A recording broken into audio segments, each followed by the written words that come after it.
Assalamualaikum warahmatullahi wabarakatuh. Perkenalkan, nama saya Intan Trimoldina, NIM saya 054864566.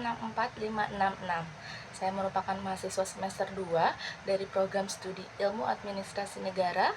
Dalam kesempatan ini saya akan menyampaikan materi untuk mata kuliah logika. 1. Term pada hakikatnya terbagi menjadi banyak jenis. Sebutkan dan jelaskan 3 dari macam term yang tersebut serta juga contohnya. Baik, term atau istilah adalah konsep dasar dalam logika yang digunakan untuk merujuk pada objek, fenomena, atau ide dalam satu argumen. Berikut adalah 3 macam term juga yang dapat digunakan dalam logika. 1.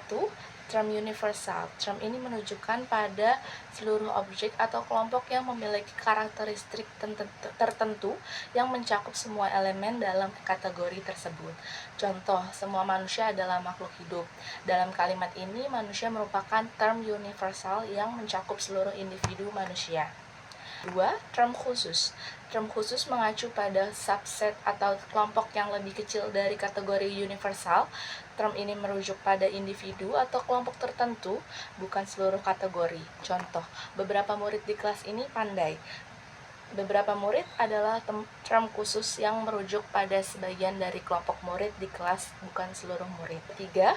Term definisional. Term ini merujukan pada istilah yang didefinisikan secara spesifik untuk memberikan pemahaman yang jelas mengenai konsep atau objek yang dimaksud.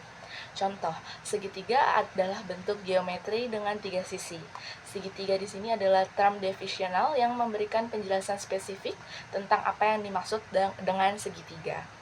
Pertanyaan yang nomor 2, jelaskan dan berikan contoh bentuk sesat pikiran atau logical fallacy.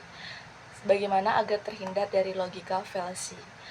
Sesat pikir atau logical fallacy adalah kesalahan dalam penalaran yang mengakibatkan argumen menjadi tidak sah atau cacat meskipun terlihat logis pada pandangan pertama.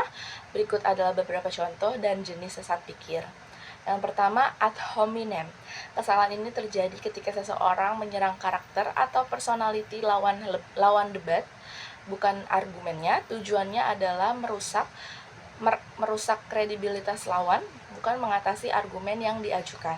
Contoh, jangan dengarkan pendapat Sarah tentang perubahan iklim. Dia kan cuma seorang seniman, bukan ilmuwan. Ini adalah serangan terhadap karakter, bukan terhadap argumen Sarah. 2. Strawman, manusia jerami. Dalam fallacy jenis ini, seseorang mengubah argumen lawan menjadi lebih lemah atau ekstrim untuk dengan mudah menyerang, padahal ini bukan argumen asli lawannya. Contoh, si A, kita perlu mengurangi penggunaan plastik untuk menyelamatkan lingkungan. Si B menjawab, jadi kamu ingin kita berhenti menggunakan semua barang plastik, termasuk alat medis plastik yang menyelamatkan nyawa. Di sini B mengubah argumen A agar lebih mudah diserang, padahal A tidak mengatakan itu. 3 adalah false dilema atau dilema palsu. Kesalahan ini terjadi ketika hanya 2 pilihan yang diberikan, padahal mungkin ada lebih banyak alternatif atau solusi yang lebih baik. Contoh, kamu harus memilih antara pendukung kebijakan ini atau membiarkan negara kita jatuh miskin, padahal mungkin ada banyak pilihan atau solusi lain selain hanya 2 opsi tersebut. Cara menghindari sesat pikir atau logical fallacy adalah 1. Menyusun argumen secara logis. 2. Mengenali dan menghindari fallacy. 3. Mengajukan pertanyaan yang kritis. 4. Meningkatkan kemampuan berpikir kritis. Kesimpulannya, memahami berbagai jenis term dan mengetahui cara menghindari sesat pikir dalam berargumen sangat penting untuk mencapai komunikasi yang efektif dan logis.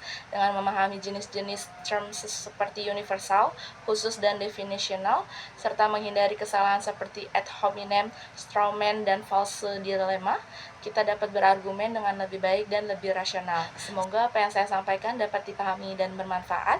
Terima kasih. Wassalamualaikum warahmatullahi wabarakatuh.